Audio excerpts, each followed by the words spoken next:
What is going on, YouTube family? Welcome back to another episode of NAS100 analysis today, and we're going to pick up from the last analysis that we did, right? So I said a few things in regards to that analysis, and it looks like it's kind of panning out in terms of how everything is going down.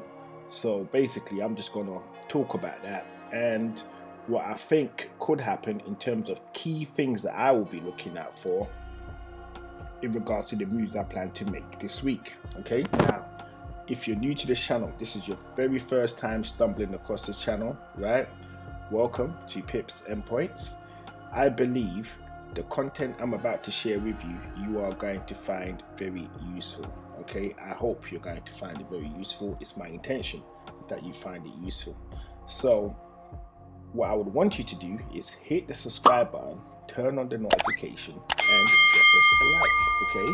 And if you're not too shy, okay, drop us a comment as well. Say hello, say what's up, right? All of these things I want to see you guys do, all right? So with nothing more to say or to do, we're just going to get straight on with it. Okay, so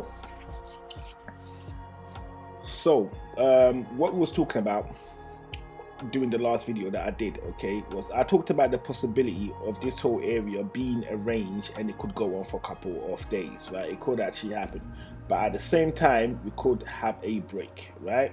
Now this little spike that you're seeing up here right now, this was the CPI news today. CPI, right? Let me just get that up. CPI, what date? Okay, so this is all wrong. Let's get this correct.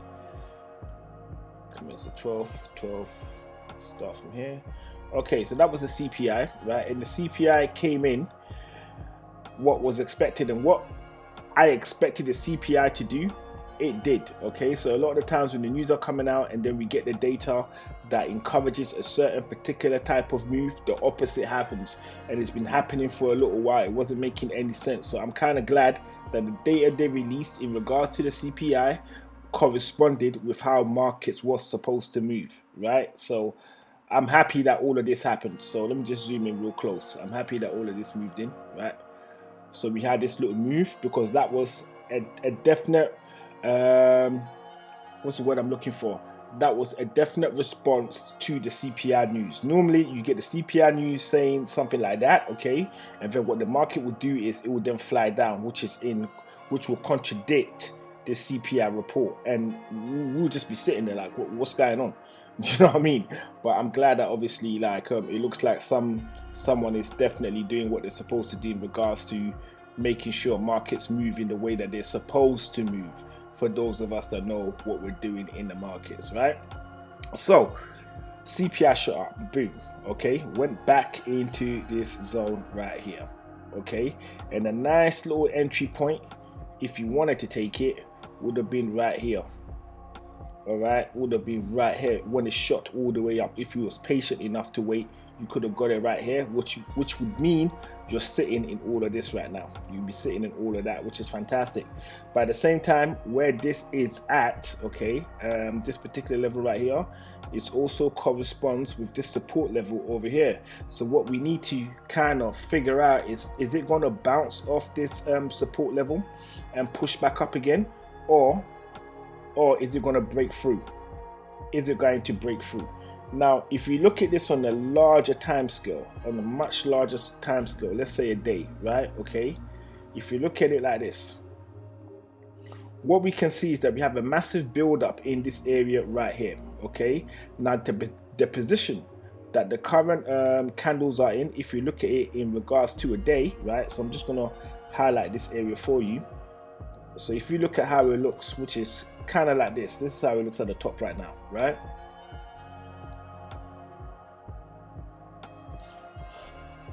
There is a good chance that price may bounce from that support level and go up that way, okay?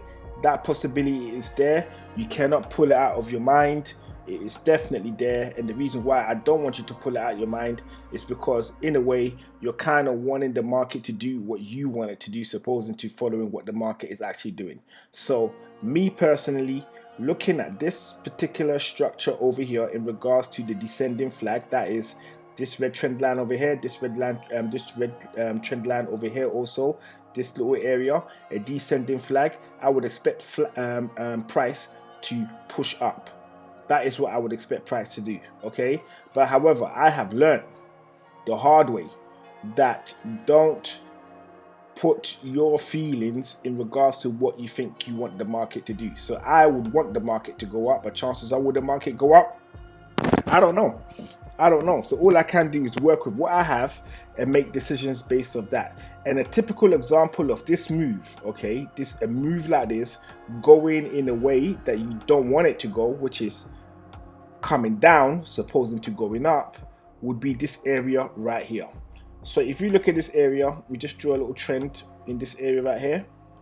Okay, we can see we have a rising flag, right, in this area. And with a rising flag in this area, right, and I got caught out in this area. Definitely, I definitely did, right? We'd expect price to break down, but it didn't do that. It went up instead. So hence why I want you to obviously bear that in mind when you are in the markets. Like, just be cautious and make sure that you're always front facing in regards to the positions that you take. All right, so we're just going to get rid of all of these for now. Just going to clean all this up, okay? And then I'm going to talk about what I think could potentially happen moving forward for tomorrow. So as it stands, market is about to close, okay? So where this candle closes, okay, will let us know in regards to what we can expect tomorrow. Is price going to break one of these lows, or is price going to break one of these highs? So that would be this high over here. Let me draw a little thingamajig on top of that. So that would be this high right here, right? So is price going to break this high, or is price going to break this high? Just because it's here, it doesn't mean it's going to break this low. It could just poke through and then wig back up again. Because once again, tomorrow, Thursday, we have news, okay? We have news and anything that could throw us off. G20 meeting doesn't really mean anything, right? So we just, 30-year bond action doesn't really mean anything. The two that could actually play, that could wreak havoc for us is the core PPI and unemployment claims. Those two can really mess up the plan or set market in a trend that works in our favor, or works in your favor, I should say, depending on what side of the coin you're on, if you're bullish or if you're bearish, okay? So this is what I think. Right? So I'm just going to go into the hour one more time. And this is what I think, okay? I would be looking to be taking positions, okay, in this area if I see consolidation down here, okay? Same thing up here. So if I draw this level across like so, because we can clearly see that this whole area here is a range. This whole area, it's a little range that we're in, okay? This was the level that I was using before to get in terms of if it went below, I would take a trade. If it went above, I'll wait to see what it does when it goes above, okay? So with that in mind, I would say if I see consolidation at this level, I would definitely be considering taking a play in the markets, okay? Also, if I see consolidation above this level right here, okay, which is today's high, which I believe could actually be the high of the week. So this area could actually be the high of the week. The week hasn't ended, so I don't know if it actually is the high of the week or not, but it could be.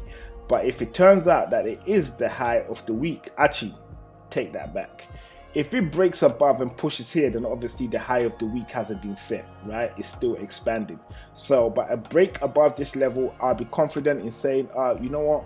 I'm going to put in a buy and then ride it up, but I'll be cautious and I'll be in there with a trailing stop, okay? So I know the high isn't locked in and market is still expanding.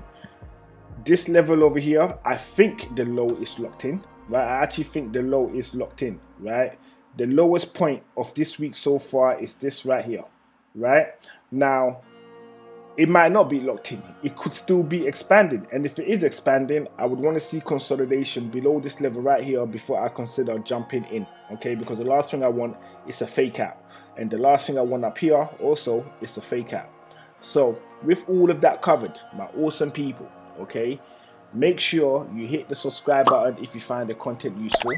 Drop us a like and hit the notification so whenever I release a video, you're one of the first to see it, okay? And most importantly, drop me a comment, drop me a bar, say hello. Like, I want to hear from you guys, right? So if you could do all of that, that would be greatly appreciated. So with all of that covered, awesome people from all around the world, I want to thank you for coming over to watch another episode of NAS100 analysis today. And I look forward to seeing you all in the next video, which will be very, very soon. So for now, this is Pips and Points signing out.